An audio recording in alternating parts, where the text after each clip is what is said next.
Okay. All right, we're recording now. Hey Okay. guys, we are here. I got Cristina, but I got Gaylene Heileman. Okay, I never know if I'm saying that name right. Is that right? Yeah, Okay. that's right. Okay. Heileman, yeah. All right. So, we're going to talk about homeschooling today. And since basically every parent now is a homeschool parent, we're going to Mhm. try to get some of that information from Gaylene, who's not only a homeschool parent, but also a teacher, was a teacher before becoming a homeschool parent, right? Yes. Yep. Okay. So, and Cristina, of course, is a current school teacher. So that's why I got Yes. her on that. I'm just asking the question. So I don't know anything about homeschool.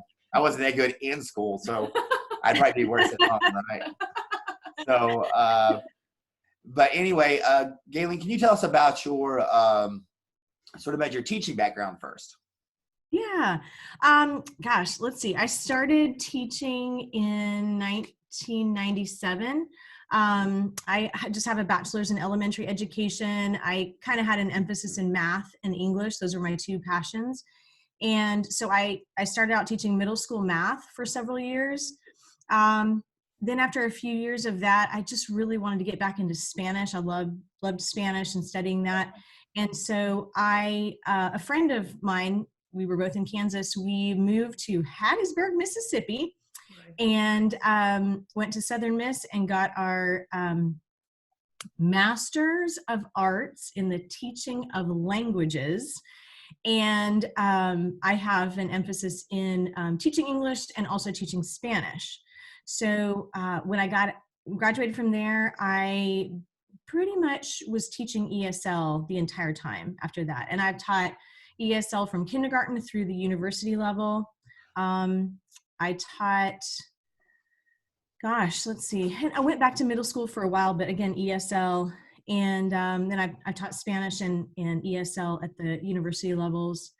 When we moved here, I taught at CSU for a little bit, not in the ELI, but I taught some English classes to students coming out of that and going into regular university classes. So kind I of got it.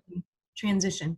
So, and then from there, once our oldest one turned 5, wasn't really sure which way to go, and just decided, I'm just going to homeschool him for a year. I mean, it's kindergarten, how bad can I mess that up? And we're in year 6 now of homeschooling. So Okay, so after that first year, so that's great. So after that first year, you did it, right? yes. And of course, I know your kids personally, and they're really sharp. And well, they are. And the thing is like, and I noticed this with a lot of we have a good chunk of homeschool kids. They Yeah, we do. always seem more energetic. You know what I Mhm. mean? The kids in the summer always seem not energetic, but they seem like a kind of happier in some ways. I don't want to say that just because I feel like my wife works Yeah. at school, but they seem like they just have, I don't know, they seem like they're like less stressed or something like that. So Mhm. after that first year, what made you decide to continue with homeschooling?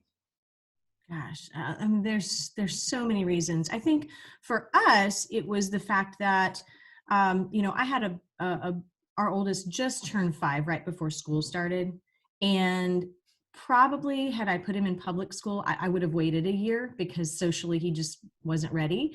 But he had been reading since he was 3, so that was the struggle. Like, oh, I need to do something with him and go ahead and get going.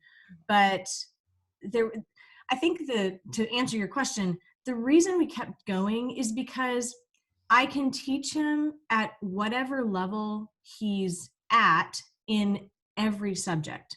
So in reading, he was very advanced. In math, he picked it up super quick.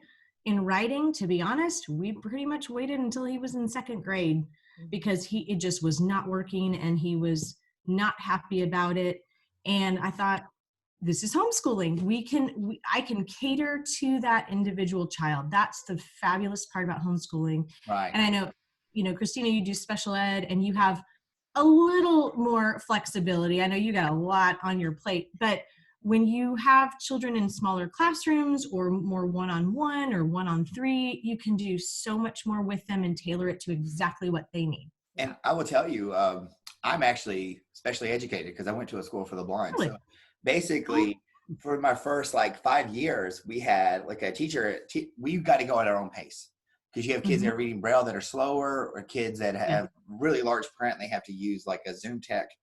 But I could read like large print and just go at my own speed. So I would do like just move right along. So I'd have like a lady that would work with me and get to, go at my own pace. So it was kind of the same situation, to be honest with you. Yeah, exactly. I think now might be a good time to jump in and say, we're talking about homeschooling, and technically all of these parents are schooling at home. So everybody's calling it homeschooling, but I just want them all to know that what they are doing right now, and even what we as homeschoolers are doing, is so extremely different from homeschooling in general. Yeah. So we've got parents, like you just said, you've got two parents that are working all day, coming home to children at 3, 4, 5 o'clock in the evening, and then they're starting school. That's not at all what our day looks like. Yeah, that is not it. Yeah. You know what? So kudos to all these parents who are doing this, and just, oh my goodness, give yourselves grace and be patient with yourselves and with your children, because what we're doing right now is not homeschooling. It's not true homeschooling. Definitely not. Because our kids that are homeschoolers, we're like, we got to get out of the house and we need to see our friends. So it's called homeschooling, but just know it's not the exact same thing. So give yourself a place. And that's true. That is an important thing to note that distinction, because the thing is like, this is new to them, and it's not the same because they can't go at their own pace. Absolutely. Yeah. So let's talk about this then. So if I, let's say we got, it's a real luxury to have, if two, parents are still working, that's great, right? If, you have both parents working, what are some ideas both of you can give them, if, you have to set up a schedule for a homeschool? What's some kind of like professional things? If you guys were in the same boat, what would you do to kind of make this situation easier? Because the kid is going to be up all day. Kid's playing all day. You get home at 5, they might not want to do school, and then you're doing it, late. Right. So what's some? It is tough doing it in the evenings, because I can tell you our schedule has changed drastically in the last couple of weeks. Some homeschool moms and I were just talking the other day about how much school are we actually getting done right now, which is much less than normal. And it's funny because some of us are saying, well, basically what I've started doing is I let them play in the morning and just kind of chill and play. They play Legos, they all kinds of stuff. I got boys. So, but then we do about an hour of school, and then I let them play again for 30 minutes to an hour, to be honest. And then we do another hour of school. And that's kind of how we got. And the other night we were still doing school at 6 p.m. and didn't even realize it was that late. And somebody said, "Oh my goodness, you do a lot of school." I said, no, we probably only did 3 or 4 hours for the day, but we did an hour, played for an hour, did an hour, played for an hour. Just giving them more space and more grace, and because they're stressed too.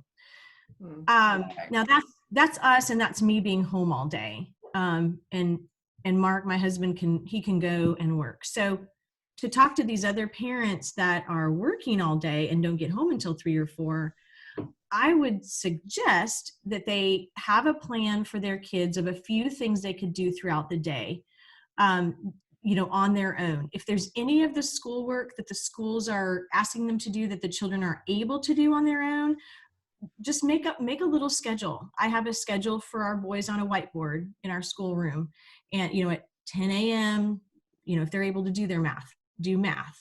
And then when they're done, they can play at 11 a.m., do whatever. If you want to start at 8 a.m., cool, but give them some space in between. To play. What's that? To play. Yes, just to play, get their minds off things, be creative, get some art supplies, just paper and crayons if you have nothing else. And I know it's hard to go get things right now. Yeah. Another thing, there's just so many resources online too. Like I let part of our play sometimes is I'll let the boys watch PBS, you know, like Wild Kratts, and there's different educational things you can find, or heck, just if they're interested in a certain, you know, person in history or I don't know, just let them look up YouTube things and have them, okay, you got to watch 2 YouTube whatever on William the Conqueror. That's our current subject. Yeah, great. I watch all that stuff too. So Yeah. homeschool schedule is a lot like my schedule, by the way.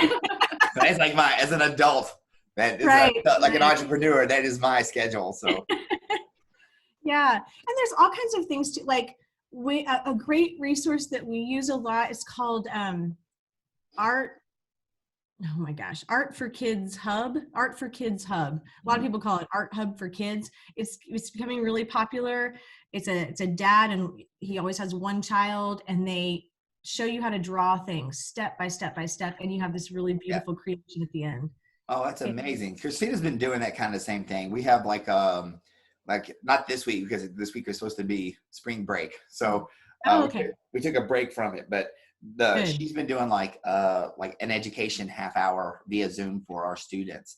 So yeah, kind of keeping them active, and it's kind of been like she's reading. What have you been reading? What's the book?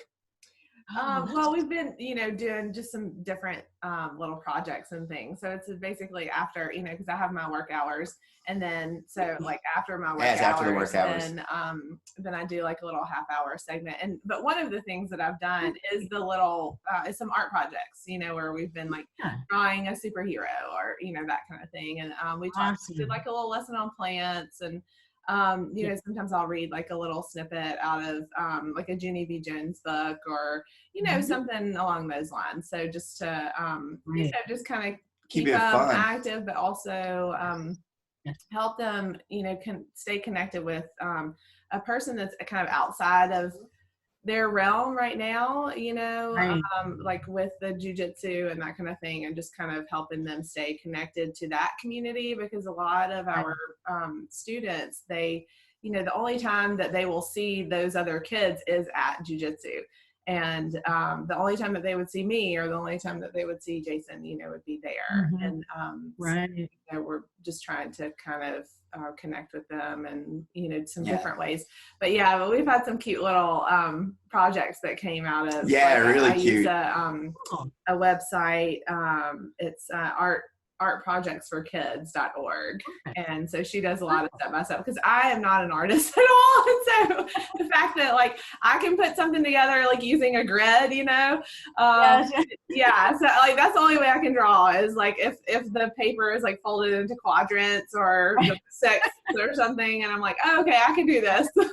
Perfect. That's how you did it. So but so one of the things that, well, I have a couple of things, because I think one of the things that I was thinking, and maybe other people are thinking too, is, so in my mind, like the guys or the folks that have been homeschooling, like this hasn't really impacted you, because like, oh, you're just going to continue doing the same thing, no big deal. So now you're saying, no, actually it's been stressful. We're on a different schedule too, and all these things. So I think, in my mind, I sort of thought it would be business as usual for you guys. So I would love to hear about, why this has, been an impact for you guys, and kind of how, and, some of the more, I guess, the details about that. Sure. Yeah. Well, so there's a lot of homeschool, not all, of course, but a lot of homeschoolers are part of some kind of co-op. Yes. And we are. So our group meets every Wednesday, and so we have a whole school day all together every Wednesday. And I'm actually a tutor for one of the classes, right? And so that has been, we're trying to figure out how are we doing that, because we actually still have classes that we need to give too. So we've used Zoom. I'm getting very familiar with Zoom, and we just had our first class together yesterday. Yeah, today's Thursday. So yesterday, and we met as a group.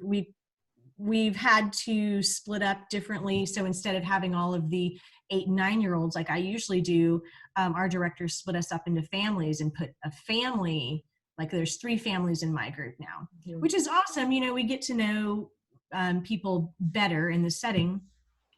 But, you know, my boys miss their classmates. Yeah. So because they don't really get to see them or talk to them. So that's hard. And I think, you know, we had a lot of field trips. We also do a lot of field trip with our co-op groups. And I know there's some other groups like there's like light homeschoolers, there's freedom homeschool groups that maybe they don't meet every week, but they get together as families and they go to plays or they go to I don't know, museums, or they do different field trips together. And so we had several field trips at the end of this year and those all got canceled. Right. So, you know, we were going to go visit the jail and the firehouse and so it's the socialization portion that you guys have to you're going to be missing out on. Yes. Yeah. That's what you're always working on, right? So they go homeschool and they have the group together to kind of keep the socialization and still learning, but you know, making friends and stuff like that. Yeah. Sure. Definitely. And I'm super thankful for technology. I mean, if we were doing this 50 years ago, we would all be stuck in our homes and probably on the phone a lot. Right. Well, yeah. And that was actually going to be my second question was, I mean, do you have any suggestions for, I mean, the school where I work, I mean, a lot of kids don't have, you know, any sort of like technology at home, you know, access to the internet, that kind of thing. I mean, they may have like a parent's phone, you know, may have, they may have some access there, but we're doing a lot of print resources and that kind of thing. But yeah, so that's one of the struggles that I've sort of run up against too, is like, you know, how to keep them engaged. And the thing that you were talking about earlier with the checklist. So we're required to send home like a checklist and, you know, make sure that they have something every day for each subject and that they know what to do. But yeah, just trying to think outside the box in terms of like how to keep them engaged, you know, if they don't have a computer at home or don't have tablet. A lot of kids have tablets though, but if they don't have that, or even if they do, what's some good strategies for that? I'd say. Right. You know, so a couple things, and they're very different that just off the top of my head. So if you know, if they have a phone, I mean, hopefully there's at least one phone in the house. Maybe if parents are gone, then they don't have the phone with them. But when the cell phone gets back, maybe I'm old, maybe this has been out a long time, but the Marco Polo app, somebody just introduced me to that. And it's nice because you don't have to set a time and be there, you know, with somebody, but you can like record yourself. It's like a video walkie-talkie. And you can record yourself and send a video to somebody, and then they can record whenever they're ready and send it back. So you at least get to see them. You know, FaceTime, of course. I mean, I know people do that. So I would just say do that as much as possible. But then the other thing is very old school. And so, you know, some of us might have to figure out how this works because it's really, really ancient. But, you know, we could like write letters.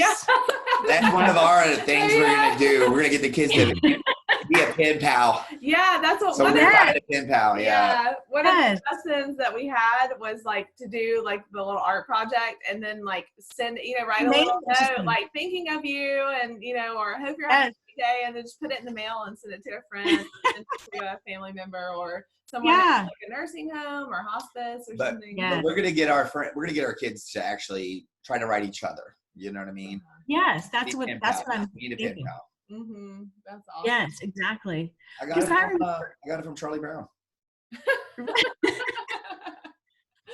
remember doing that in the summers when I was in junior high, and I lived out in the country and we didn't get to go to town very much. So I remember getting letters. I will never forget. I got 3 letters one summer from man, they tried to do that to me, and I was just like, don't write to me, guys. I'm not going to write you back. I don't want to see you all until the fall, so just forget it. Right. No, I remember writing too.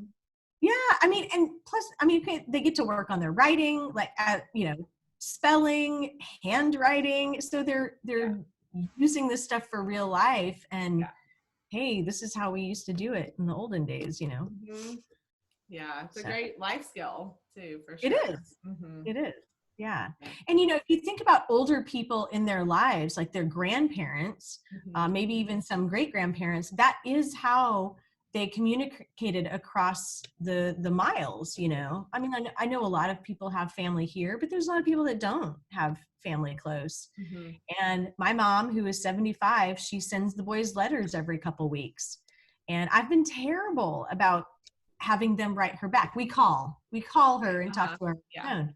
But she would love to get a letter, and Gonna do it now for sure. Yeah.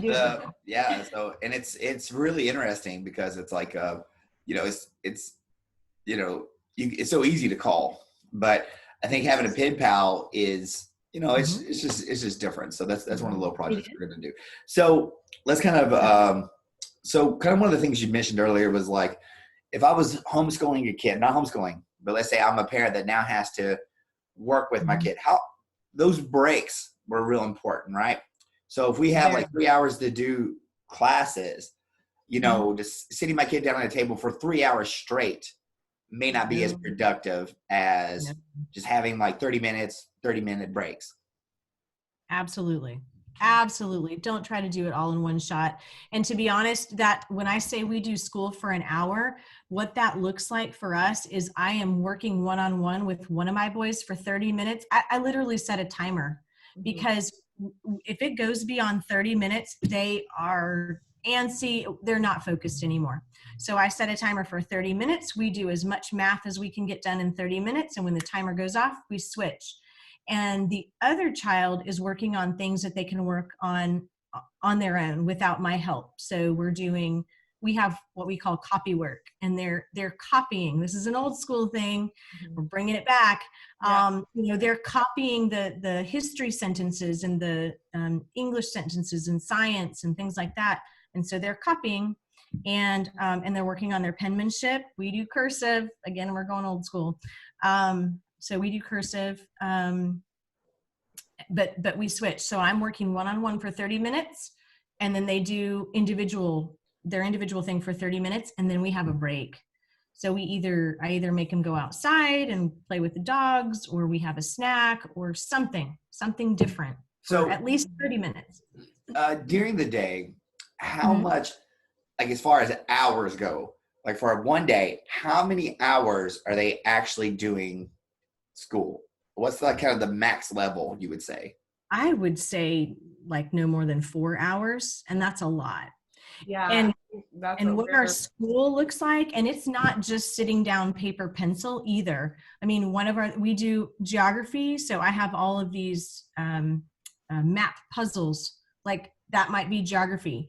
Or I have a whiteboard map thing, and we're looking for things on the map, and they have to find it, or I point to it and they have to tell me what it is. Like, so that's 30 minutes of geography. It's not paper pencil.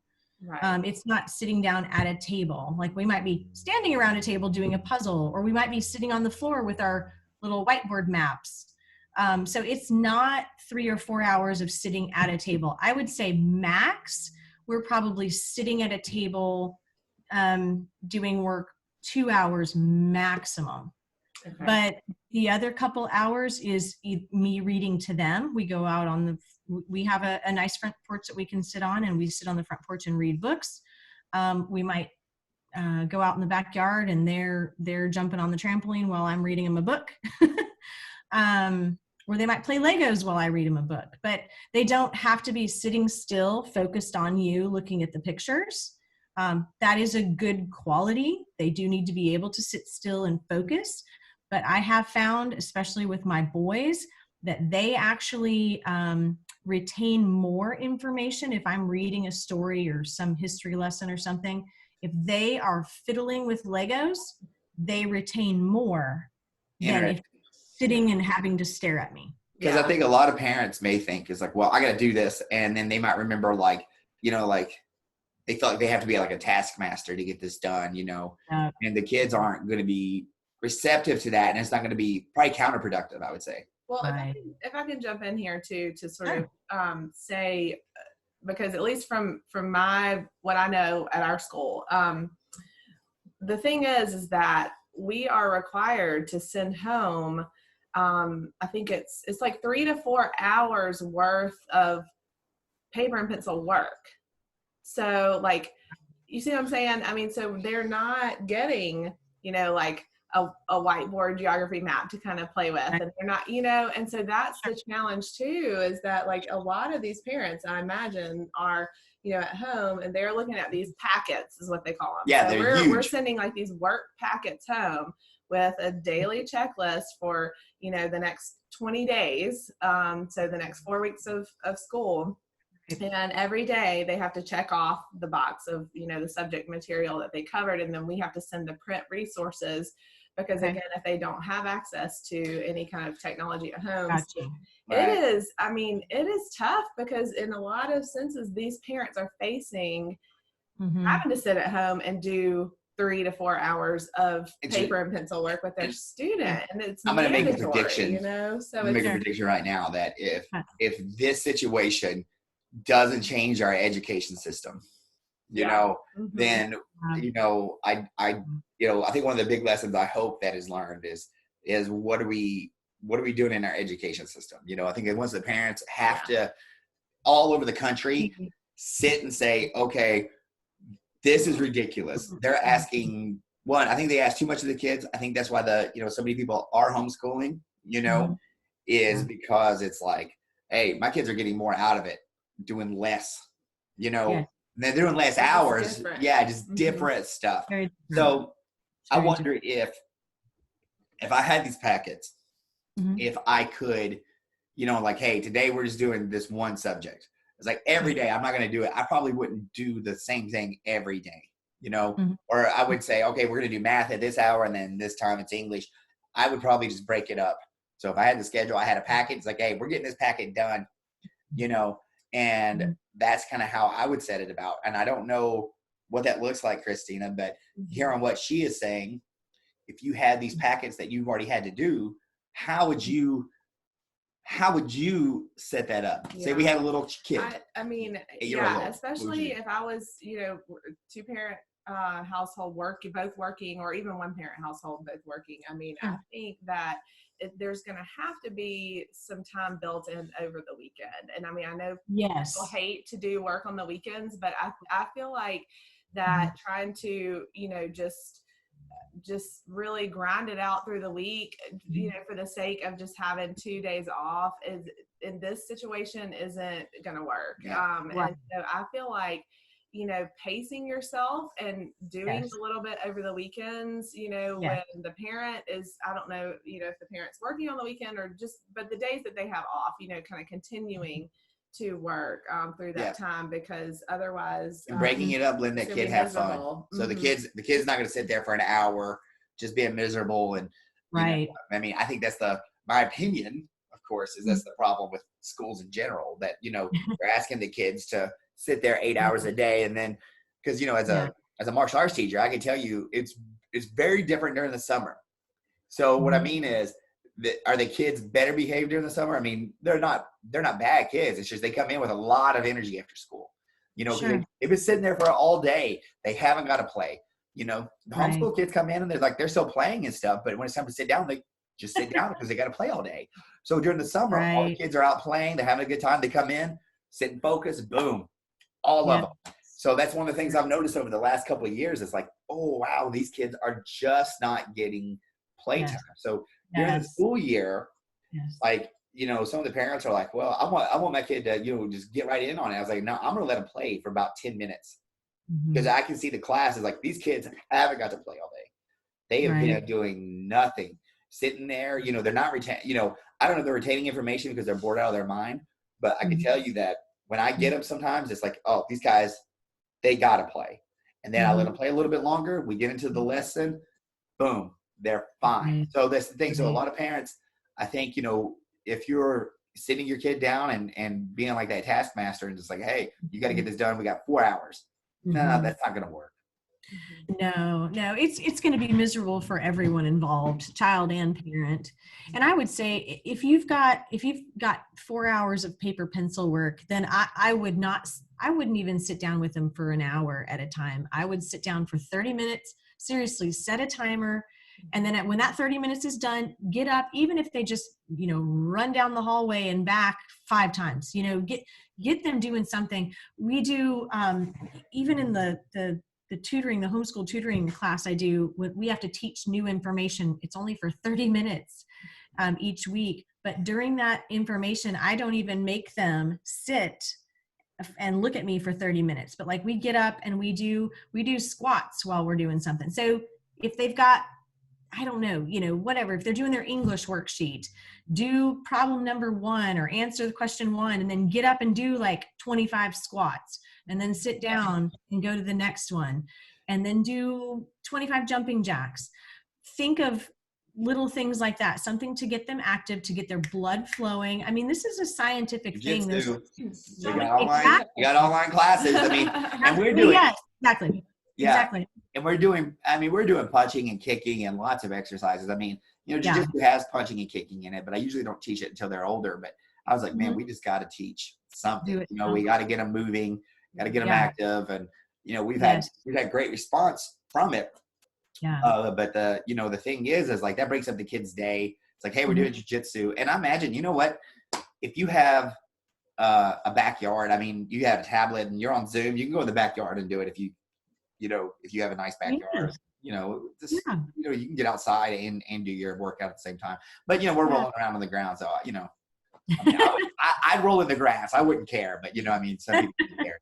But the thing is, it's just breaking it up with exercises. And in 30 minutes, I can tell you, we're getting responses from the parents that are like, man, this is great. Because usually we're doing like 45 minutes, 55 minutes, right, for a class, and it's way shorter. But I mean, just even at 30 minutes, there's like, we don't do a long talk on lessons. We get right in it. Here's a bow in, boom, we get to working out. And, that's really been breaking up the kids' classes, their day. I mean, that's what I'm saying. So get the energy out, Exactly. So, very much. Yeah. Really good. They could have that as a goal, like, okay, let's try to get 2 of these sections done before jiu-jitsu class at 3:00 or 5:00, whatever their class time is. And, but within that 2 hours of paper pencil work, they still need to stop every 30 minutes and get up and run around, or go get a drink and get a snack and do 50 jumping jacks, something to get their blood flowing again. Yeah, for sure. I think that's a great idea, especially because we're having like a fitness challenge right now. And, especially in between like homework sessions is okay. We're going to do our static hold for our little kids, or our, modified push-ups for the bigger kids, or whatever they're going to do, So that is a good idea. Well, one of the other things I was thinking about too is to try to put a positive spin on it for the parents, to sort of, to sort of say, hey, this is an opportunity for me to really hone in on teaching my child the way that works best for them. I mean, in the public school system, we don't have the luxury of, every 30 minutes, kids going and getting a snack and doing 50 jumping jacks and like, that kind of thing. So, that'd be the best. So maybe, kind of reframing it to say, hey, this is actually, a great opportunity for, for my child to learn in a different way, for me to really try to help. I mean, the material is still the same. It's coming, still from that public school teacher, but it's, it can be presented in a way that is more tailored to that specific child, like you're saying. So it may be, kind of reframing it to say, oh, this is a good opportunity to kind of, do a combination approach, and like all the things that I wish that my teacher would do for my child. Okay, now I can do those, and you get to spend time with your kid. That's people's big complaint. It's like, man, I never get to spend time with my kid. Well, here you go, That's your chance. Yeah. Okay, so we're kind of getting a little bit lower on time. So, Gaylene, is there anything like words of wisdom you can kind of give these parents that are going to be maybe struggling with all this stuff? I think probably a couple things. Number one, give yourself and your child grace. Just don't be so hard on yourself and on your child. And number two, like Cristina said, just put a positive spin on this. I mean, this is a negative for everyone, not just here in Columbus, not just in Georgia, the U.S. I mean, it's the entire planet that's dealing with this. Pan means world, So, guys. what's that? Doesn't pan mean world or like, international? Like, Yeah, pandemic. exactly. Yeah. It's not an epidemic, it's a pandemic. It's all negative, right? It's a whatever. It's all negative. So instead of jumping on that bandwagon, and it's easy to find all of the negatives. Of course it is. It's always easy to find the negatives. So instead, focus on the positives. Give yourself grace and focus on the positives. Like you said, Jason, we're always also busy. Parents work. Both parents usually work outside the home. This is our time right now to spend time with your kids, whether you're doing packets, whether, talk to them about, hey, is this hard for you? What do you like about this? What did you like about this worksheet? What was your favorite part of this worksheet? What was the worst part of this worksheet? You probably already know that by the time you get to the end. Right. But use this opportunity to connect with your kids. We are being forced to be with our children now.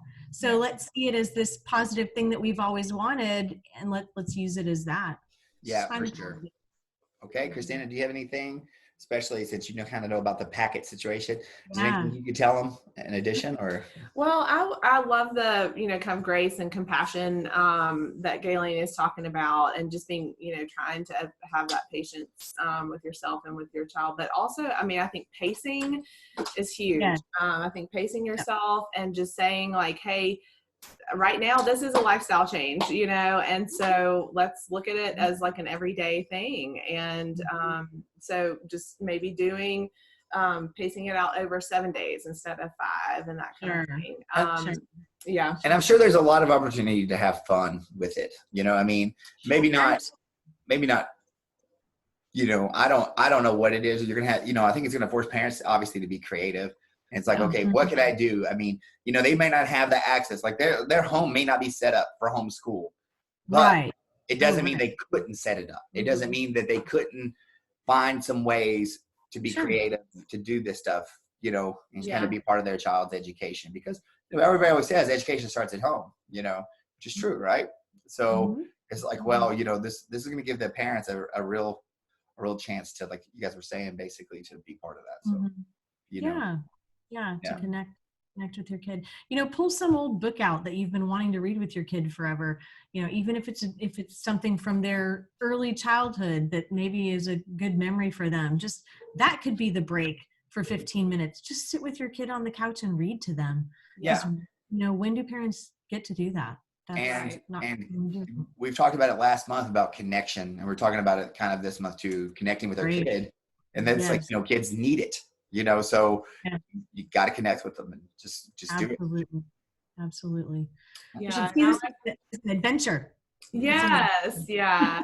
I like the focus on activity too, that you mentioned, like just trying to get out, not just, kind of a break to say, oh, go do what you want to do. And maybe it's watch TV, but I mean, and that's okay. But, also focusing on getting that blood flowing, doing some kind of, physical activity, I think is huge, because especially if they're gone all day, that the kid may have been kind of sitting around, for bulk of the day. And so the parents are home and, getting them active too. So, yeah. I mean, they're just sitting around, we talked about it the other day when we talked with Stephanie, man, just, hey, if you haven't played tag with your kids in a bit, play some tag with them and see. That's a good workout for you. They're tough. It is. They might have, they're agile, Yes. Like, man, it's something else. Yeah. All right. And they love that. That's the connection thing you're talking about. They don't care. They don't care what you're doing, as long as you're doing it with them. Yeah. They just want to connect with you. That's it. And it's important. So, all right. Well, guys, I guess that's about it. We're about out of time here. So thank you both for, you're kind of in a hostage situation here. So for joining me on this. And Gaylene, thank you so much. And yes, of course. That's it. And, we'll put this on our YouTube, and, please share it with everybody. You guys know, I think this was a really great conversation today. Yes. Thank you I guys. enjoyed it. I got a lot out of it. So thank you for your feedback Yeah. and questions. So All right. It's always great to talk to you. Yeah. All right, guys. Yeah. Bye-bye. All right. Bye. Have a good day.